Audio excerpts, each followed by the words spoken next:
interview with Mr. Steve Fennell, 4th of October 1994. Steve, have you lived in Alexandria all your life? Yep, 42 years. Where were you born? I was born at Bethesda Hospital at Maryville. My parents lived in Alexandria at the time, and I spent all my life in Alexandria. What year was that? 1952. Very good year. Yeah. What are your earliest memories? My earliest memories? I suppose I can go back really to little things crop up in my mind from time to time. It's like I can remember my sister as a baby. We're only 2 years apart. I can remember her being fed by my mother.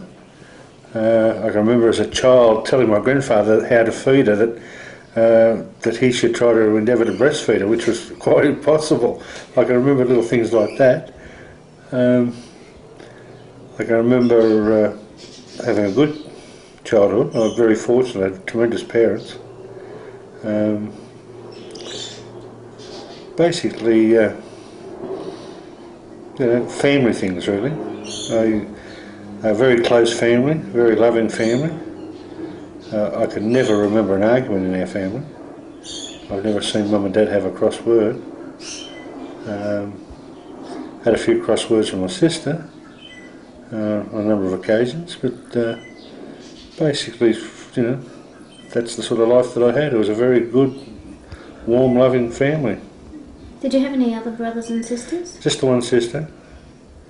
That was enough. And what kind of house did you live in? Mum and Dad lived in I suppose you'd call it a Federation type house in this area. Brick place. Actually, rather fortunate, they owned two places that adjoined each other. We grew up in Belmont Street.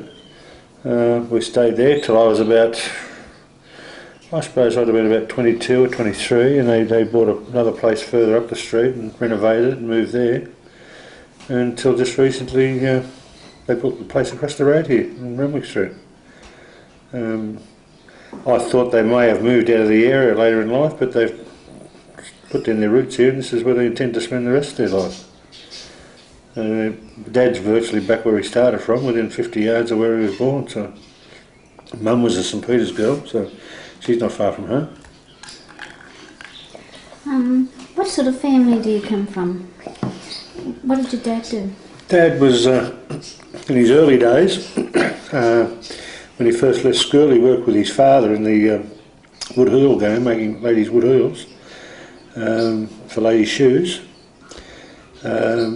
Excuse me.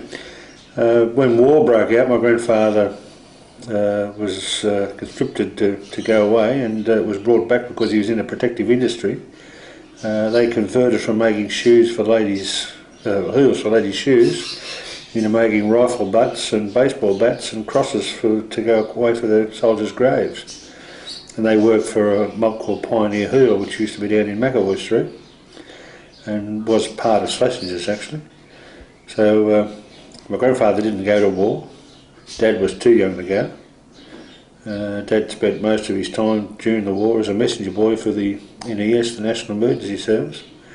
And Pop was the assistant warden in the area up here at the local school. Grandmother, she was born in this street, Renwick Street. She was one of, I think it was 13 in her family. That's on my dad's side. And Pop was born in this area. He was born in what's now Cope Street, used to be Botany Street. He was one of 14. So big family, spread out over a fair area. Yeah. And did your father work all his life? Well, as I say, he started work there, and he went from there to working for Brightwell's Transport. Then he worked for the City Council, and then he branched out into a business of his own and started his own business with a couple of other fellas. And what were they doing? Industrial waste. And they've been at it for the last 36 years, I suppose. Been pretty successful for them. Is that dealing with the factories around here? Factories in the South Sydney area and the city area. But At one stage this was the city area, and it's changed backwards and forwards that many times. It's not funny, but most of the work's been in this area. What sort of man was your father? Dad, pretty forthright sort of fella. He wouldn't take no nonsense from anyone. Very, caring person, very soft person. When I say soft, like he always had a soft spot. If someone was in the area was going bad, or Dad was always there to sort of make sure that they didn't go without anyone knowing about it. But as I say, wouldn't take any guff from anyone. A pretty good businessman, I think, because he's lasted as long as he has and been as successful as he has, and he's been pretty successful at it. Was he ever involved in the council? Dad was, years ago, him and my grandfather were both involved in local politics, the Labor Party and the DLP. At one stage I think my father was the youngest treasurer of the DLP when they first broke away from the Labor Party and what they call their split was on. Can you remember that? I can remember little things. I can remember a lot of people that have been through this particular kitchen that probably wouldn't like their name on the video. Politicians that were in the Labor Party, never got out of it but worked for the DLP. Within the Labor Party? Yeah, some of them are still alive. Yeah, I've seen a fair bit come and go. Why, if they were working for the DLP, why did they stay in? Well, they were hedging their bets there a little bit each way, some of them. The Premier was, at the time, the evening before the split was on, was in this kitchen. And he was going to split the next day and go with the DLP, but the Catholic Church got to him and changed his mind for him. The Catholics wanted him to stay in Labor? Yeah. Catholics got a good lot to do with the Labor Party. And yet the DLP is the one that's associated with the Catholic right, isn't it? It's supposed to be. I never worry about it. So can you remember much of political discussions happening in the house? Not really. I can remember as a kid, as a child, different people come in here, and my grandmother was a great one for cooking. She loved, she was always at a meal on the table for someone. And I can remember quite a few of them having a meal here, different, late at night they'd go and put posters up for the elections and all this sort of came on, and they'd all generate back here. There's, quite a few. What about your mother? What sort of a woman was she? My mum, I suppose really, no one's ever asked me this question, I've never probably answered honestly, but I'd say my mum's probably the closest thing to an angel. Really? Yeah, you wouldn't come any better. Well, they don't come any better. She's there for all of us. She knows, I don't know, she's like a walking encyclopedia. She knows it before you ask the question. But, she's top lady, my mum. And she's still alive? Both your parents are still alive? Oh yeah, they still straighten me up now and again. Okay. Were your parents religious? Not really. No, not really. My grandmother was, I would imagine she did the same thing with Dad as she tried to do with me. She'd march him off to the local church, Sunday school and things like that. Was it Catholic? No, it was congregational. No. But, my grandfather was born, his dad was a Catholic, married a Protestant. When he died, the Catholics wouldn't bury him. And everyone sort of went their own way.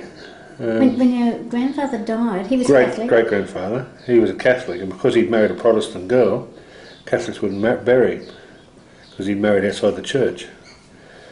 And Pop was, I suppose, should have been a Catholic, but he went the way of his mother as a Protestant. So everyone finished up Church of England, but I gave it away years ago. But I went as a kid. Mum used to march us off to the local congregational church in Beaumont Street every Sunday, till I was old enough to be able to say, listen, I'm not going anymore. What was it like there? Oh, it was alright, yeah, alright there. What did they do? Just tried to shove it down the throat. Did they play games or songs? Oh yeah. Yeah, played, they used to have a kids' night during the week.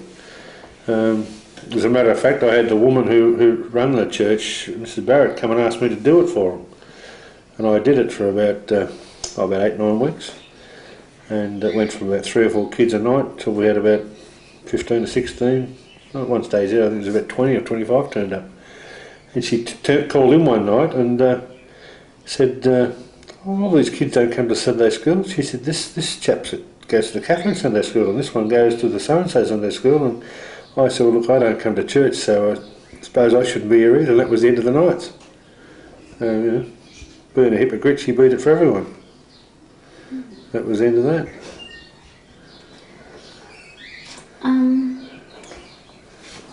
In your home, what sort of discipline was used? Father never ever hit me. Never ever been given a slap by my father. His voice was enough to straighten me up. He threatened a few times, but never hit me. And what would... Mum handed out the discipline. She'd have a fly swatter there, she'd give you a belt across the back of the legs if you'd done something dramatically bad, but basically we had a family where you were well, I suppose the way we were brought up, Mum and Dad could talk to us and straighten things out without any sort of capital punishment handed out. Well, what sort of thing would bring down their wrath on you? Oh, just the normal pranks that kids do, or the stupid things that kids do. I suppose, kids with firecrackers blowing up people's letterboxes or something like that, but... Did that happen around Cracker Night? Oh yeah, I think it happened everywhere. Did you ever do that? No.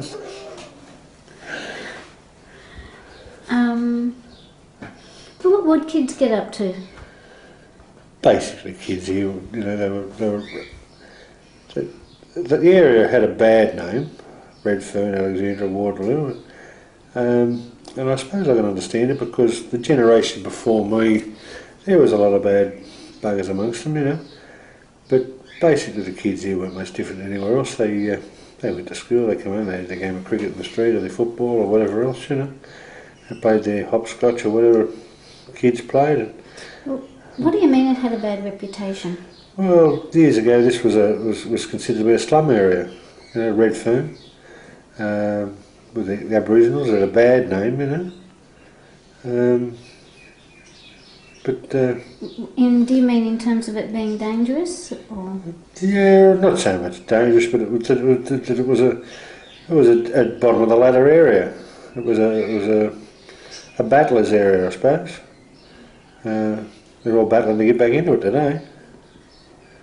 And when you say that there were some bad characters in the generation before you, what do you mean? Well, there was slide grog places, and there was a few hoodlums like in the area.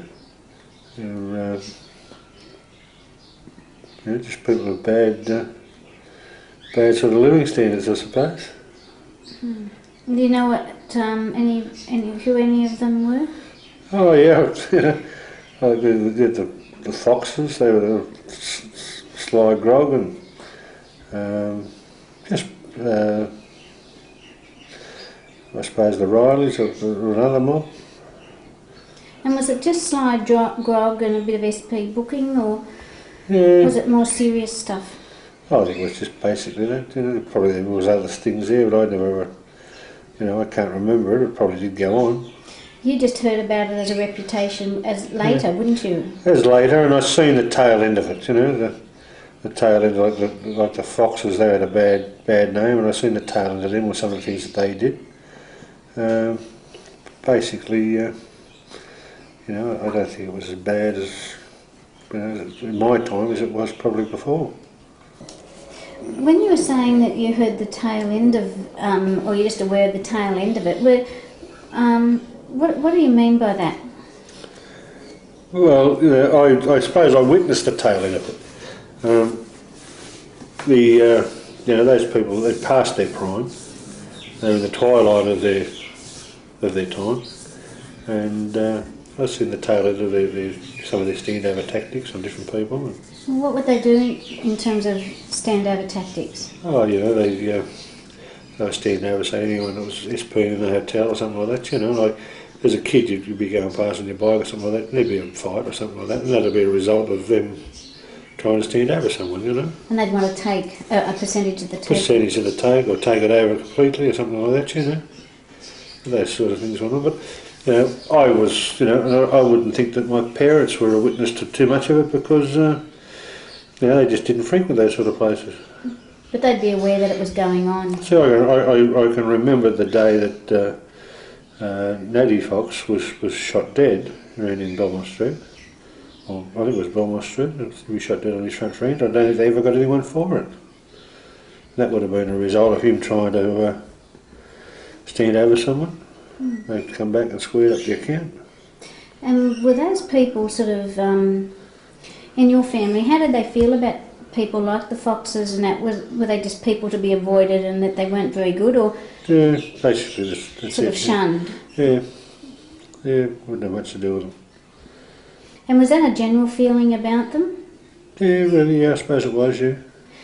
Because there are people in other generations and in other areas where people almost who speak very highly of people like Tilly Devine, yeah. Kate Lee, yeah.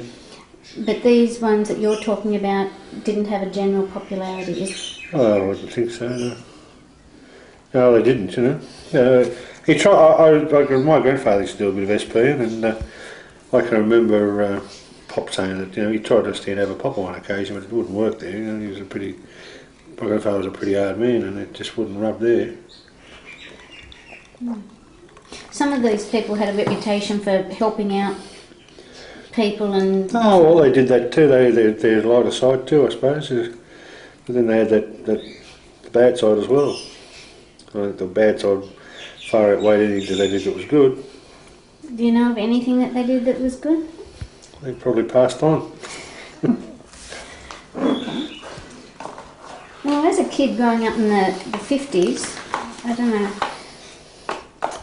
how relevant. With your family, which sound they were always in work, they sound like they were relatively affluent. Is that right? I wouldn't say affluent, but you know, Dad managed to always keep everyone's head above water. Mum never had to go to work. Mum, when she married, she gave up work and yeah, she raised 2 kids and looked after the house. Dad's always gone to work. I've never seen him, well, he's never been out of work, you know. He's very fortunate that he got into a business that there's always someone making rubbish. Someone had to move it and he had the job of doing it. So it worked out like that. Were you ever expected as a kid, say probably around, you know, 8 or 10 or 12, those sort of ages, expected to contribute in any way to the family, whether odd jobs or... As far as pocket money type thing, or if the little jobs you had to do, oh yeah, that sort of, I think, you know, Mum will always say, well, you've got to do this or you've got to do that, and, you know, you'd probably get a few bob at the end of the week or something for pocket money, but not great pressure put on over it. And you wouldn't have had to do things like in other generations, people had to go and collect bottles and scrounge and get money to give to the family. There was never any of that. No, not really. I was taught through my grandparents, my dad's parents, probably more than my mum's parents, and through my dad.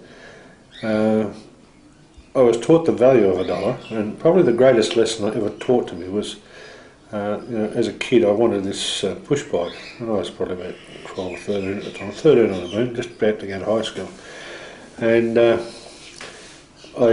like all most kids, I wanted to do a paper job and earn a few bob for myself, and all the money I was earning I was going to buy this push bike, see? And my grandfather and Dad said to me here one day outside here in the yard, look, if you take on this paper job, whatever you got at Christmas, we'll add whatever is needed to it to buy you this brand new Speedball, or Melbourne Star, I think it was at the time, push bike, which was great. So come Christmas, there was the bike with everything on it that I wanted on it. And my grandfather and Dad took me out to the yard on Christmas, because we used to have Christmas dinner here, it was a big thing. Pop loved to have Christmas and family around him, and they took me out to the yard, and Pop said to me, well, you've got your bike, and here's all the money that you've earned. For thinking your father and I are buying you the bike for Christmas, we think it'd be a good idea if you give your mother this money, because she's going to be buying all your clothes for high school, and it might help her out, you know. Which I did do, but my grandfather and Dad stressed the point on me that it was just a little lesson in life that no one gives you something for nothing. And it was a pretty good lesson to be taught. It's pretty right what they said, no one does give you anything for nothing. And I always remember that, but little things like that was, you know, I learnt that way as far as life. I listened pretty closely to those around me, like the older ones. That's where you learn from, and I was smart enough to be able to pick up on some of the things that were said around me, and probably learnt more that way than I did if I picked up a textbook. Well, what did your family do for fun? For fun, they had me. No, Mum and Dad liked a little gamble at the horses, and Mum likes to play a housey. Mum enjoys working in the garden, the plants and that. Dad doesn't know how to sit still and relax. Still doesn't know how to sit still and relax. I suppose for me fun was, playing football. Then I took an interest in racing pigeons, and my fun now is that. That's my hobby and my fun. I can get a lot of enjoyment out of that, and it doesn't take me out of my own backyard. Did the family do anything as a group together? You said you had the whole family Christmases Yeah, here. Christmas. Well, my dad's family consisted of his mother and father. They had the one child. It was my father. It's rather strange because there was 13 in Ned's, I think 14 in Pops or something like that. So they only had the one, but then they probably couldn't afford anymore. Pop and Nan, they'd love to have Mum and my sister and myself around, and that basically was our family. Those 6 people got a lot of enjoyment out of each other. There's a few other people outside of that our family. Terry Murphy, who I know you've interviewed, he's part of our family. He's a very close friend of the family's. And another chap that's passed away, from Wally Cole, he was a close friend of the family's. That's really part of our family. And what about, was your mother's family in this neighbourhood too? No, they were at St Peter's, but they weren't as close to me as my dad's grandparents. They had another daughter and a son, and I did go over there. I wasn't disrespectful or anything like this, but I wasn't nowhere near as close as I was to my dad's parents.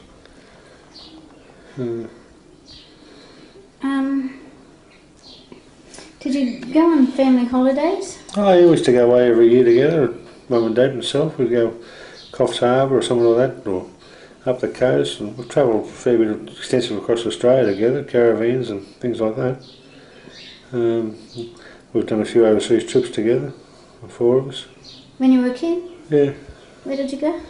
I went off to Japan, Hong Kong, Singapore, places like that. And Dad was fortunate enough, he took us all on a boat cruise and took in about 8 weeks, so it was a good little trip. Was that atypical for around here? Not really, no. It's very, I don't think it was in them days. It is now. People today are a little bit more affluent and can afford all the things have changed here in this area now. There's not the working class that it was. There's doctors and nurses and some lawyers and solicitors and God knows what else. But when you were a kid, it would have been unusual. It would have been a bit unusual, yeah. Wasn't many people did trips like that, in a lot of areas, really. Well, when you were a kid, television would have come in, wouldn't it? Yeah, I can remember TV coming in, yeah. So in the evening, well, what would you do usually? I can remember before TV. I can remember at home listening to the radio and going to bed rather early, What would be your favourite radio programs? Well, I just can't quite remember, but I do remember little excerpts from Green Bottle. Only because it's now played on the radio, and I thought, geez, I've heard that before, and your mind drifts back to where I've heard it. That's where I've heard it, but I can just remember that. But then I remember TV, quite vividly when it came in. TV was, the big thing. Did you go to the cinema? Yeah, used to go to the movies a fair bit, yeah. Mum used to take us into town a fair bit to the movies. Dad couldn't always be there because he'd be working, but we'd shoot in like during the week or during the day, afternoon sessions or something like that. We go quite a bit. Like I remember, I can't remember the shows, but I can remember going across to my mum's parents' place, and then they'd all go down to the theatre, which was at Sydenham in them days. They'd all go to the movies there. They could walk down from there, and that's what a lot of people did for entertainment of an evening, was go to the local theatres. The local theatres are not around like they used to be now. Most of them are gone. But I can remember that.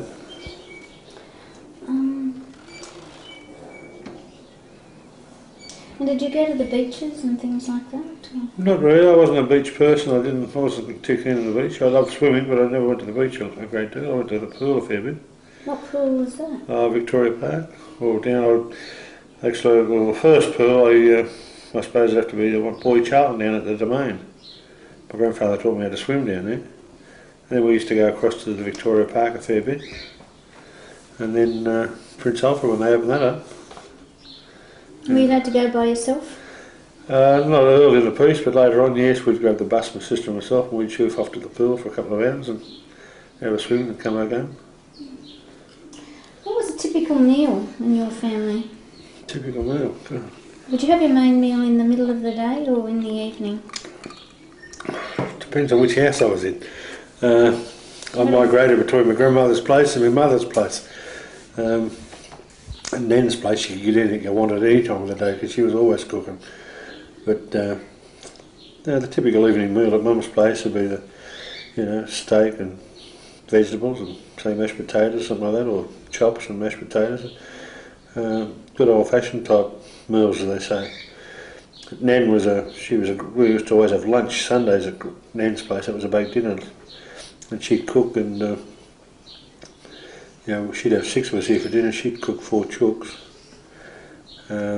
She'd probably shoot one round to Dad on Saturday night while it was still warm prior to Sunday, and he'd pick it at Saturday night. Then we'd come in, she'd probably cut 2 up for lunch on Sunday between 6 of us. And she'd have beautiful baked potatoes and mashed peas and cauliflower and gravy, and it was quite an ordeal to get through on a Sunday. Judging by the size of me, you can see that I did get through quite a few of them.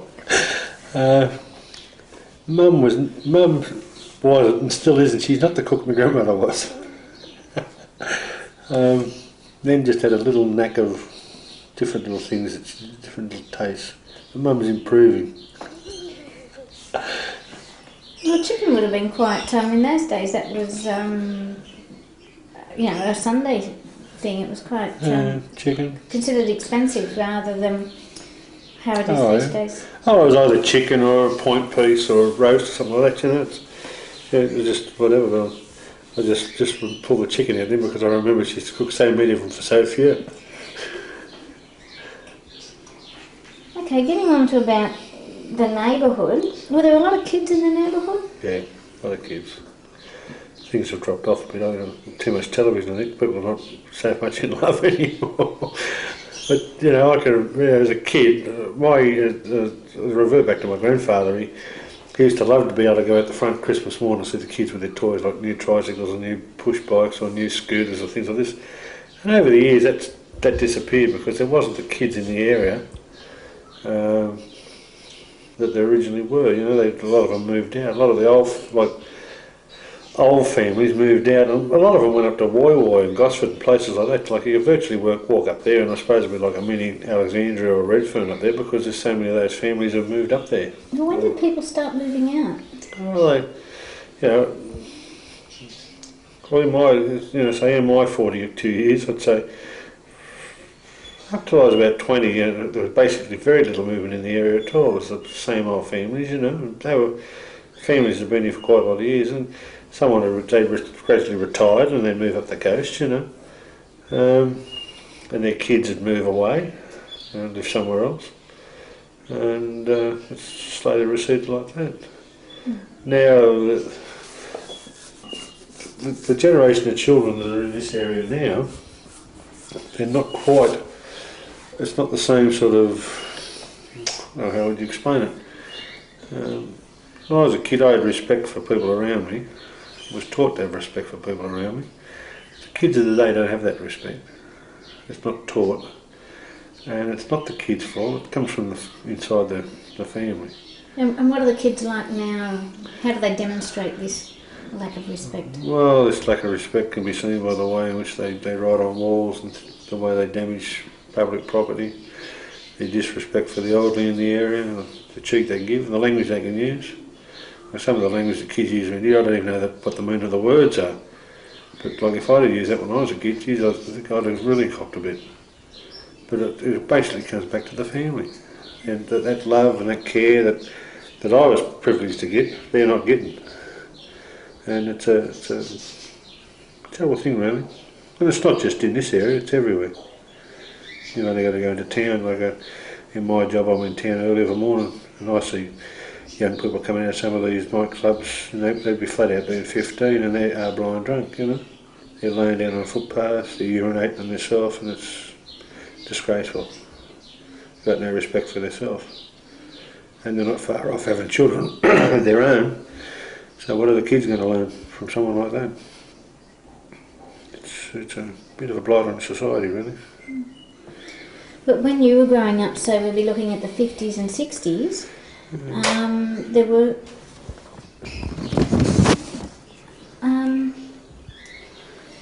so most of the houses in the area, say in the late 50s and first half of the 60s at least, would they have been inhabited by families with children? Yeah, I'd say every second house would be a family with children, young children. I say young children, children my age, you know. And did people know each other? And yeah. What sort of a community was it? It was a community that kept their own private business to themselves, but at the same time, if someone else was in trouble, they were very quick to help each other. But they didn't air their washing out on the clothesline like you see a lot of things being done today. If there was trouble in that family kept that trouble to themselves, or the best they could, and tried to fix it themselves. But if they were in some sort of desperate need, as you know, other people would come to their aid. That's lacking today. You don't see that today. It's that sort of caring and I think basically it's just, as I said before, it's not just in this area. It's well, you know, you've only got to see the kids today. They've got no respect for the police even. You know, like if the policeman says you stop, you stop. But the kids today are just defiant, and that comes down to politicians really, for not enforcing the letter of the law the way it should be enforced. When you said before that they didn't air their washing like they do now, what do you mean by that? Well, if someone in their family was in trouble or had done something wrong, or you know, there might have been a bust up between the son and the daughter-in-law or something like that, they kept that business to themselves. You know, but today a lot of that stuff thrown on the front page of the paper, you know, that sort of thing. Are you saying seems that people really guarded their reputations? Yeah, people had a little bit of self-respect about themselves and kept it that way. Yeah. Was it a friendly community? Oh yeah, it was a friendly community, yeah, very friendly. Very friendly and very caring community. Still is amongst a lot of people.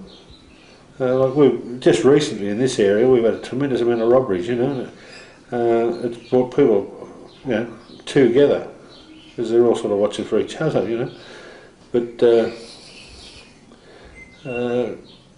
there's, I'm going to say, like in this area now, you've got a lot of homosexuals living in the area. You've got a lot of lesbians living in the area. They don't, obviously, they're not on the same wavelength as the married people, because they see life from a different point of view. I'm not knocking for that, that's their business, and good luck to them. It sort of does, I suppose it deters, and they don't particularly worry me, but it's not what it was years ago. Like it's, I suppose, you know, get down to tin tacks, it's not natural really. And I suppose that, you know, Well, they just think they're a little bit different. Well, they are different than anyone else, but it's the way in which they approach it and push it down your throat, you know. So, and were they part of a sort of a new wave coming into this area? Yeah. They're part of the new wave coming into the area. When you were a kid, who were your friends? They were my friends. Oh, well, it's amazing, you know. When you were a kid, who were your friends? I had a lot of friends, like people I played football with and kids I went to school with, things like that. But I suppose when it comes back to being with my friends, I had two. It was my mother and my father. And I suppose when it comes down to mates, my father's probably my best mate. Mum, well, she's, I think, like all mums, she's in a class of her own. She's a bit more than a mate, and she's a bit more than a mum, and you know, she's a bit of everything. But Dad, my dad would be my best mate. And what about other kids in the neighbourhood? Did you play with them much? Oh yeah, there was lots of kids in the neighbourhood, yeah. And where would you play? Oh, there was heaps of parks in the area. Probably, you know, we used to spend a lot of time in the back lane, playing cricket in the back lane or football in the back lane. Even though there was a lot of parks around, we wouldn't venture to the parks, we'd still play in the back lane. But you'd wander around the area, there was plenty to do, there was lots to do in the area, lots to see, lots of mischief to get up to. Like what?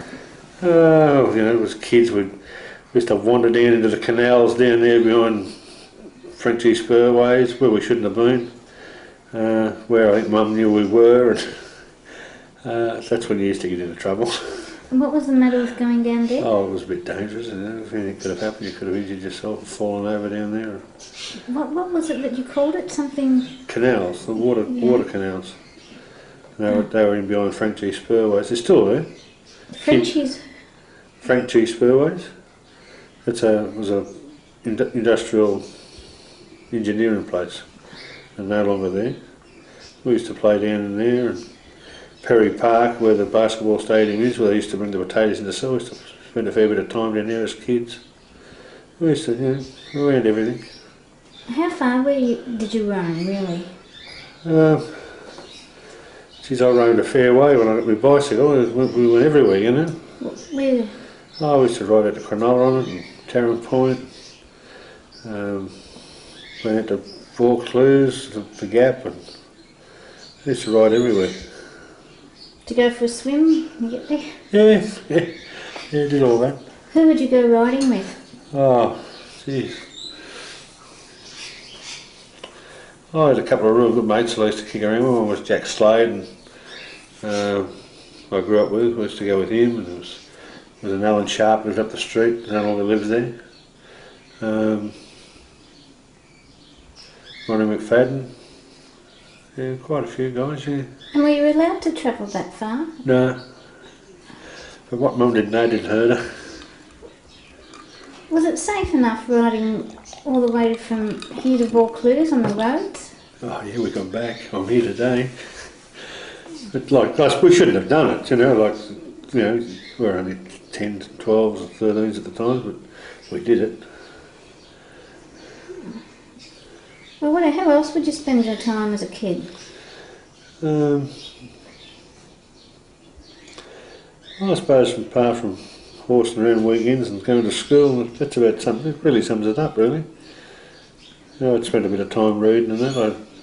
What do you mean by horsing around on the weekends? What would that involve? Well, you know, just as I said, going for a bike ride or something like that, or wandering around playing a game of football or a game of cricket and just relaxing, I suppose. Did you involve your sister much? Oh, yeah, she got dragged along a few times. Yeah. Can you remember any big adventures that you had? Big adventures? They were all big adventures, really. Yeah. Well, what are some of these? Oh, I suppose that, I was about 10 or 11, I suppose. We went to the big extent of making sandwiches and everything else, and we paddled off on our push bikes, about 4 of us, and paddled out around Mascot and down through Brighton and down to Tarrant Point where now is Capricorn Bridge. And in them days there was a punt there. And we got across on the punt and that was a big adventure. And we made our way back without our parents knowing. But, Did you ever run away from home? no, I was tempted a few times, but never ever run away. I was too smart. Where else could you get good feed like I was getting? No, never run away from home. Did you have toys? Yeah. What sort? I used to, as a kid, I took a great interest in them little animal figures of farmyard animals. I can remember as a kid sitting down playing with them. I used to spend hours doing that. But had all sorts of toys as kids, you know. Most kids have. But that in particular, I used to take a tremendous delight in playing with those things.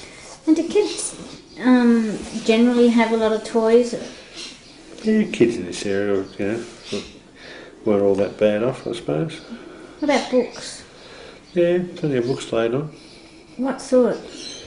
There was always, you know, there was encyclopedias bought, and you know, I like reading a lot of history books. It was probably my favourite subject at school, social studies, history. I enjoyed that. I could sit down and read that all day. Did you have golden books? Yeah, golden books, little golden books.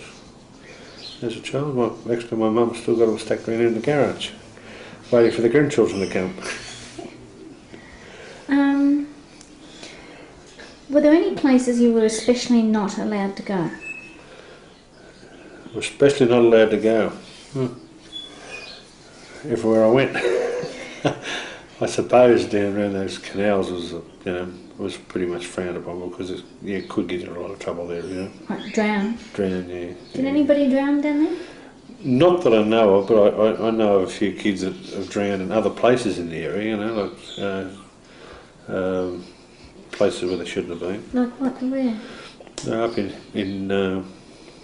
Henderson Road here, there used to be a water tower for the railway, for the trams and the railway, and the kids had a habit of getting up in there and going for a swim.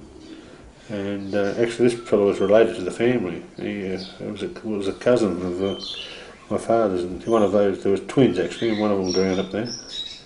What years are we talking about? Just before my time. It would have been, I suppose, the late 40s. He was only a young fellow and he drowned there.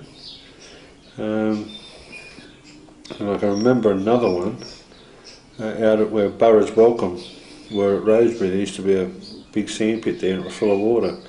And I can remember a kid, he didn't come from this area, but he came from the Rosebery area, I think. And I remember we were all out there one day swimming and they couldn't find this kid and he actually got tangled up under the water and drowned. And you were there? I was there swimming, yeah. Shouldn't have been. Mum would have killed me. Gee. Were there a lot of accidents like that happening to kids then? Not really. That was the only two that I can really recall of bad things. There've been a couple of car accidents in the area and there were kids that I've known have been killed. But that could probably happen anywhere. In those days people didn't wear seatbelts. Yeah, but these were where kids run across the road type thing and been knocked over, you know. Was there a lot of... Would you say that it was smoggier then than it is now? Yeah, more so then. Not so much smog, but smoke. In this area, because you had the railway at the back here, I can still remember steam trains doing a lot of the interstate country carrying. I can just remember that. They were just starting to fade out as I grew a bit older, but I can remember the trains at the back here, and I can remember an afternoon here, because there was thousands working in every workshop, and I can remember you, as we're sitting here now, you wouldn't be able to do what we're doing now because of the noise of the trains. With the steam trains coming and going, shunting backwards and forwards. They run a train up here every now and again on weekends now, weekend train travel with a steam train. And when he rolls in on Saturday night or when he's fueling up, it's bloody terrible. the steam being ejected from the train. So you can imagine what it would have been like with hundreds of them up there, and there was hundreds up there. Up where where Paddy's Markets were on this side of Henderson Road, on that just the first, say, 50 yards of the other side of Henderson Road, there, where the train actually goes under the ground for Bondi. Above that was the Southern Aurora used to pull in there to load up with luggage and things, and that was first steam. Then it switched over to diesel. I can remember that. I can remember trains coming in there with the circus, and because there was all houses along that side of Henderson Road in them days. They've all been pulled down since, but they used to unload the circus animals. And in them days, circus had 20 or 30 elephants. You know, today they're lucky they got one. And they'd actually walk down Newton Street at the bottom here, and they'd give them a drink of water. And Sid Dixon's mother and father had a wooden coal yard in the bottom of the street, and they'd give them a drink of water there, and they'd take them into Worshippable Park, and then peg them out ready for the circus. And they'd put the tent in the park. So I remember the trains there, and as I say, that, you know, a lot more smoke in the air and smog in the air, I suppose you'd call it. That circus must have been a big event. Yeah. Did you go? Yeah, went to the circus. What other events would there be in the year? I can remember carnivals being in the park. Carnivals in them days were big things, like big carnivals. What do you mean by carnival? Like merry-go-rounds and Ferris wheels and all that sort of thing, and knock-down clowns and all that. I can remember those being there, but then they just about faded out by the time I reached about 10 or 11. And where would they set up? In Erskineville Oval, in Erskineville Park. And they were popular? Oh yeah, very popular. Yeah, come back every year, and very popular. What other things were in the year that, you know, like in the life of a child, were sort of the events of the year? Big events of the year, I suppose. My grandfather, as I said earlier, he used to do a bit of SP. He used to show all his pennies and half pennies into a 5-gallon drum. And just after the war had finished, kids were on the short end of the stick because there wasn't much going for them. He hit on the idea of, seeing he had a few quid in his pocket, he would buy ice creams. And he'd buy the ice creams in the old ice cream buckets. And he had a guy come here and played Santa Claus, and they would go at the front here and they'd hand out all these ice creams and lollies to the kids, and then throw all these half pennies and pennies into the air for the kids to catch. That's a bit of a highlight, I suppose. That went on for years and years and years. Every Christmas? Every Christmas Eve, yeah. Were there any people that you had to avoid? People I had to avoid? Not really, no. There were no bad characters? Oh, when you say bad characters, I suppose there was always, as kids, you always referred to Mr. So-and-so as being a bit of a ghost or something like that, you know, but no, not really, no.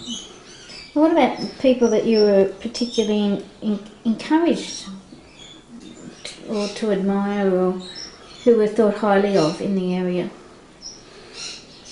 No, not really. I was left to my own devices to how much praise you're going to give someone. Yeah. What about school? Where did you go to school? I went to school up here at Alexandria Public School. I went to kindergarten. I went up here to Sunbeam Kindergarten as a child. I remember going there. I remember going up there to the fete and that, Saturdays. I can remember going from there to, I can remember my very first day at school. Tell us about that. I remember that I had to start wearing glasses, and the teacher's name was a Miss Manasseh. She was in charge of the kindergarten classes, they called it them days. And there was another little kid going to the school that same day, and I've always been in the back of my head who he was that I chumped up with, but we were both wearing the glasses for the same first time, and we were sort of shunned by the other kids a bit, you know. Did you get glasses after you started school? No, just before I started school. Oh, just before. Yeah. And I remember this Miss Manassas, and you used to have a little sleep of an afternoon on your own private little mat and all that. I remember that. Probably, you said to me earlier, was there anyone you'd probably look up to? I suppose in one way there was one man you'd look up to, and that was a fellow by the name of Mr. Hawke, who was a teacher at the school. He was a man who had a club foot.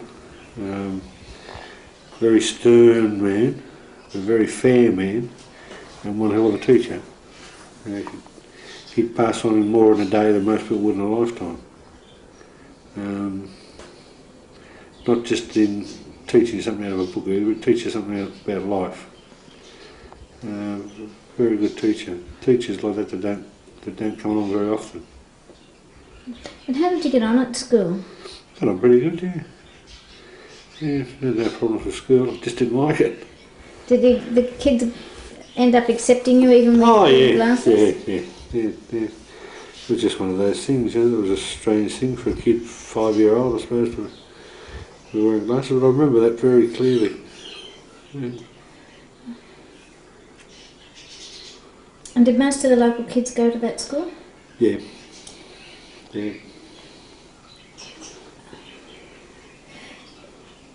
Was it mostly an Anglo neighbourhood? Oh no, we had an influx of migrants then that coming in from overseas, so you had an influx of those kids in the schools as well. And what nationalities? well, they were from Europe, but not like today with the influx of the Chinese or the eastern countries. But yeah, it was no different, I suppose. With regard to social status, was there ever anything about like Alexandria being better than Redfern or being better than Waterloo? Like, were there any sort of enclaves or? Not really, I don't think. It was just that there was always that bit of rivalry, but no social thing about it. Well, what about the rivalry? Was that between, say, who was that between? Oh, I'd be say between our school and say Waterloo school, something like that, in a football thing, or so that's where the rivalry would be. But I don't think it spilled out into the streets or anything. So there was never sort of the Alexandria kids and the Erskineville kids versus no. I've heard my dad and my grandfather say that back in their days, yes, there was like the Alexandria mob and the Waterloo crowd, and the mob from Beaconsfield and the mob from Rosebery, but not so much in my day as a child. As I was a kid, it had faded, gone by the by. Okay.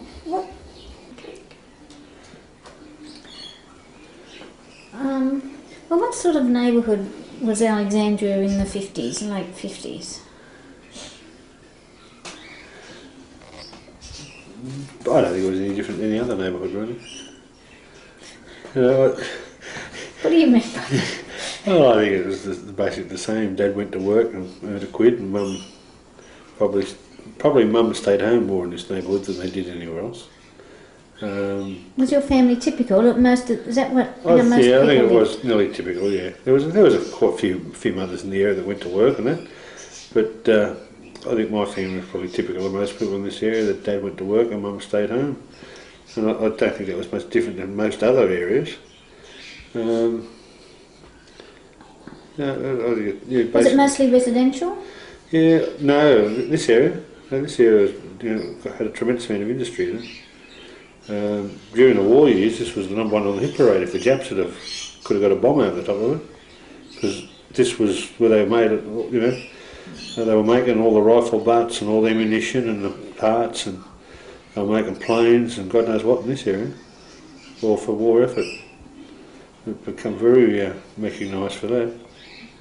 So it's especially with the railway here, because as I say, I can't remember, but I can remember my dad telling me that the railway was just, especially when they started to turn the tide in the Pacific on the Japs, that this railway yard was taken over by the Americans, and they had big all Negro guards on the yard of there. Dad was saying as kids they used to go up there, and because he was only about 14 or 15 at the time, and these Negro guards on the gates up there, and they had tanks and ammunition lined up for miles and miles and miles in the railway yards, ready to ship overseas because they were getting ready to push the Japs back up through the islands. And they'd just taken over the railway yards because that was going to be one of the main pushing off points. But, So it's sort of a mixed area, was it? yeah, it's not so much so like today. The heavy industry's gone out of it today. It's a lot of little warehouses now and little industrial estates have taken over from where the big industrial places were. Like, you know, I'm going back in my day. I can remember Metters were over here at Fox Avenue, and they must have had 4,000 people working there because they used to work 24 hours a day. Turned out the Metters gas stove, heating appliances, and whatever else they did. And behind them you had Hatfield's Engineering, which was a big engineering place. You had Warren Joseph's down there where they make all the tractors. You had Thompson and Snoogle's, another big engineering place around here. Bradford Kendall, another very big engineering place. And as I say, Frank G. Spurways, they made chains and locks and God knows what else they didn't do. It was a very industrialised area. Well, when did that start to change? I'd say in the last 15 years it's that those big companies have moved out of the area and the land's been sold off. They've moved away or have been sold out to other companies and been gobbled up by those companies. The last big one to go was Austral Bronze. They used to make all the copper pipes and the brass fittings for the plumbing industry. They've moved out, say, 2 years ago, and it's been all subdivided and little places have popped up. There's still a fair bit of land in here to be built on. They've moved out. I think they went to Port Kembla or somewhere where they were closer to the foundries. So is the area becoming more residential? Yeah, it's becoming more residential. A lot more residential units going up. Yeah, quite a bit really. Was it a safe neighbourhood? Yeah, I think it was a safe neighbourhood. Safer, I think it was safer in my day than it is today. As I said to you earlier, you know, just because of the basic way that people are today, it's a bit of a dog-eat-dog world out there today. You've got to be very careful where you go, what you do, and what you say it to. We had the last 2 doors up from here yesterday. Confronted a fella in the house. He bashed her, pushed her into a room, put a towel over her, threatened to kill her, and all for a video. Finally, she got out of it without a mark on her, and the bloke left without the video. But it's still a shocking thing for her to have to come home to tonight. And what do you attribute the rise in crime to? I think drugs is the. See, in this area, now. You look around my house, there's bars in every window. We never had bars in these windows here until my grandmother passed away and I was here on my own and I was frightened to leave the place for a day. I've always had the dog and I think she would bite if she was there on her own or if I give her the word to go, she would, but I've had to put bars on, so it's cost me $3,000 to make this place safe. And when you look around at all the shops in the area and the houses in the area, they never had bars on them, but they've all got them now. And that's because of drugs, and it's because of the way in which they're dealt with. The penalties are great enough, but they're not enforced. Where did most people work in this area in the 50s? Well, a lot of people worked in the area. In factories? Factories, yeah. There was probably a good percentage went to work elsewhere too. But I'd say that, you know, I'd say 75% of the people in this area worked in this area. Were they working class people, would you say, or professional? Working class people. Were there any professional? Oh, there were professional people amongst them, but what the percentages would be, I don't know. But there, you know, a lot of working class people amongst them. You know, as I say, all them industrial places, they all have to be manned by someone. Where did most people do their shopping? Well, Botany Road, in my days as a kid, supermarkets were just starting to come in. As a child, you know, I can remember when they opened up, say, Rosalind's. That was the real big event. But Rosalind's is nothing today compared to some of them. I can remember the first supermarket being put in Botany Road. I think it was Woolworths was opened the first one up. But it's changed hands a few times. But before that, it was all done at corner stores. Must have been expensive. Well, you know, in those days I don't think it was. But on today's standards, yes, there it is. Because they just haven't got the buying power that the big places have got. Well, who were your neighbours? My neighbours, here in this house, in my grandparents' place, where Mrs Miller lived next door, she lived next door for years. And on the other side, Mrs Rich. And she lived there with her daughter and son-in-law for years. They were widows? She was. Mrs Miller wasn't, no, he was still alive. She had 3 sons. He died. 2 of the sons were married. She met another fellow and remarried, because he was the first Mr Miller was a lot older than she was. And she remarried and moved out of the area and moved back to the bush. The place was sold a couple of times. People that are there now have been there about 5 years. I've got really good neighbours. Were most people who were living in the area, were they long-term residents? Long-term residents, yeah. And so people knew them and knew their families? Yeah, long-term residents. Probably the longest residents in this street at the present moment, apart from my family, like going down the generations, but and still alive that have seen, say, or have been married 60 years and lived in the street 60 years, would be Mr and Mrs Wiggins across the road. They're still living in the area. Very, very nice people. What smells do you associate with Alexandria in the 50s? Yes. What smells do I associate with Alexandria in the 50s? Grandmother's baked dinner on Sunday. I couldn't say what smells. I suppose the one smell that I do remember is the bloody meat place out at Mascot, the soap manufacturing place. If that wind, turned, come off the south-east, yes, you could smell that. But those sort of things, have been overcome. I can't think of the names of the Bird Brothers, I think they were. They had used to collect all the old bones from the butcher shops and make the soap and that. You could smell that. Occasionally, I can remember you'd smell the salt air too from Botany Bay. It was low tide. It was before the airport runway was up there, because the tide used to run out a fair way, and there's a lot of foreshore uncovered by the running out of the tide. It was that green mossy foreshore, and it used to have an odour to it. Salt, an off salt odour, and you'd smell that. Okay. What sounds do you associate with this area from your childhood? Probably the trains. Trains more than anything else. Because jet aeroplanes weren't a big thing in them days. The trains, yeah. Sights? Sights?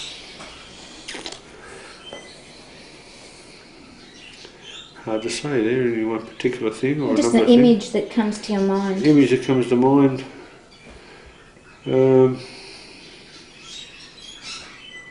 I'd just say the general traffic and the different types of traffic. Like, you had trams in my day just coming into buses. You still had a few horse and carts around that plied their trade. And then you had cars, where families were starting to be able to afford a car to a family sort of thing. I can remember that, yeah. Sounds like quite a mix. Yeah, a bit of a mix, yeah. Okay. What was the social focus of the area? Was there a social place where people went? Not really. In them days, clubs were just had been in, and it was really starting to take off. And I suppose the social thing was, and it wasn't really for families, it was more for the men. It was like the local hotels had their social clubs and that. I remember grandfather belonged to the Balaclava Social Club, which was the Balaclava Hotel, and they had a meeting place up the back here in an old shed of weekend where they could get a grog on a Sunday where you couldn't get it at a pub.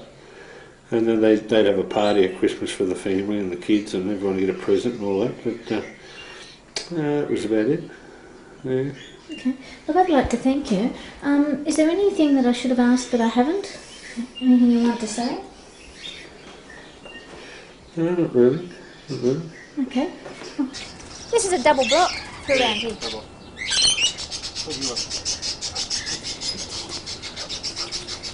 Oh.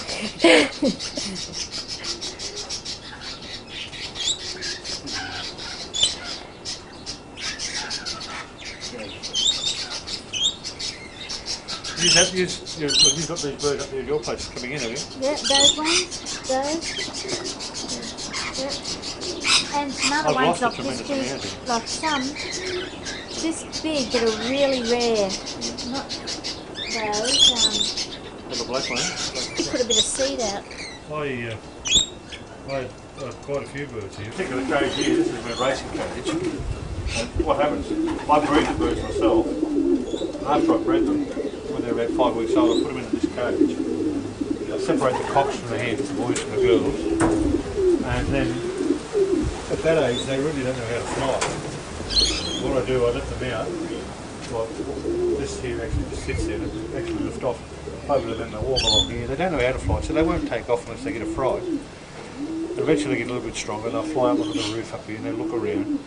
Pigeons have got tremendous eyesight, they can see about 100 miles on any given day with their naked eye. They've got terrific eyesight. And so they see everything around them. So the idea of having this here is that when they're babies and let them across here, they're sort of out and they're not out, so they can see around. So when the day starts to come and I take this cage away, they're not going to be too fussed about being out because they can see everything around them. And then they'll take a little bit of a flutter around and they gradually increase that area of their flight until they're up and they're circling around, and then they come back, and it's just naturally got into it for home, to race home. All of these ones up here through to the back, they've all raced, and they've all been as far as Gympie, Queensland. Come home from Gympie on the day. The ones in here are ones that are older birds, much older. They're all leftover stock birds that I breed from. Excuse the mess because I've been such a yesterday, I did such a twos, and I raised 2 young'uns. Whenever those, there are 2 sets like that, so each pair will give me 4 young'uns, and I'll raise those young'uns.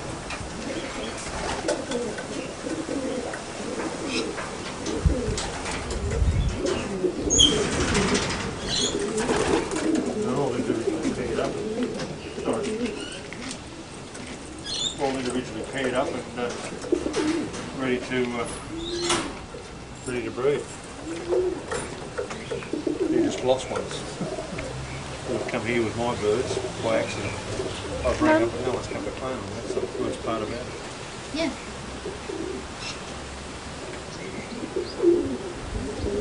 It's becoming a big money sport now. The day of the average bloke in the backyard and the fellas exchanging birds with each other is gone now. Very important.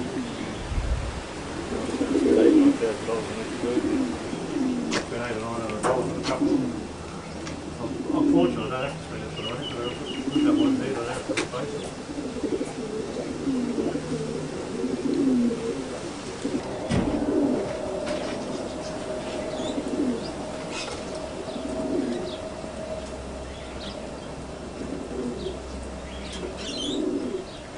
If your friend wanted some, sing out, because I've got, believe it or not, I've got a few I've got to kill. He wants to give you a ring and makes arrangements for that. Taking the bird to the vet, but I think Shane couldn't understand why this guy was so sort of slack in his, well, he thought he was slack in how he cared for them, and just sort of went and didn't even offer to pay him for the expense he'd gone to in terms of the fixing up the bird, which I think it had worms or whatever, you know, it was pretty sick. Oh yeah. And anyway, I don't know where he's got the one by the bug.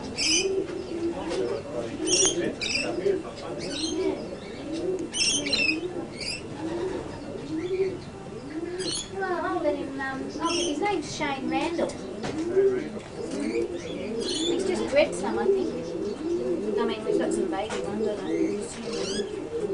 And, anyway, it was sort of like one in about 2 3 weeks he found, but there's some lovely looking birds. Look at that great big fat one.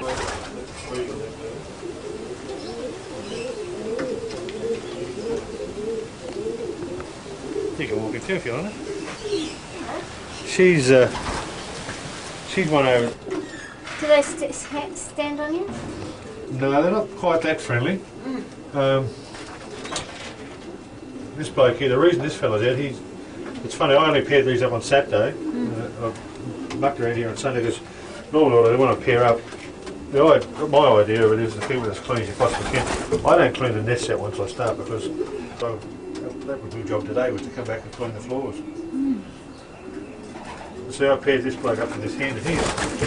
That one, this one in here, and this one in here. So what I'm trying to do is just develop a family around that particular bloodline. It's quite complicated. Yeah, it's very interesting.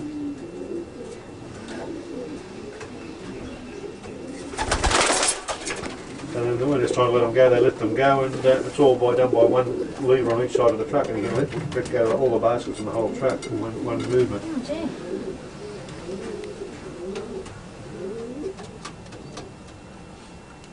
Well, they look pretty fat and happy, really. Yeah. Well, take about another week and they'll all have laid eggs. Look at that. Look at those 2 down there, quite lovely. Yeah. They're a very devoted thing, and for me to break that pairing, I've done it for a reason, but if I hadn't have done it and I'd have just put them all back in here, they'd all found their own mate again. Because they pair for life, not like us humans. They pair for life, and I say, Happy down there, but she doesn't know he's up here and he doesn't know she's down there. And the reason they're like this is because I'm 100% sure what I'm going to breed now. What I get off each individual pair is exactly it, you know.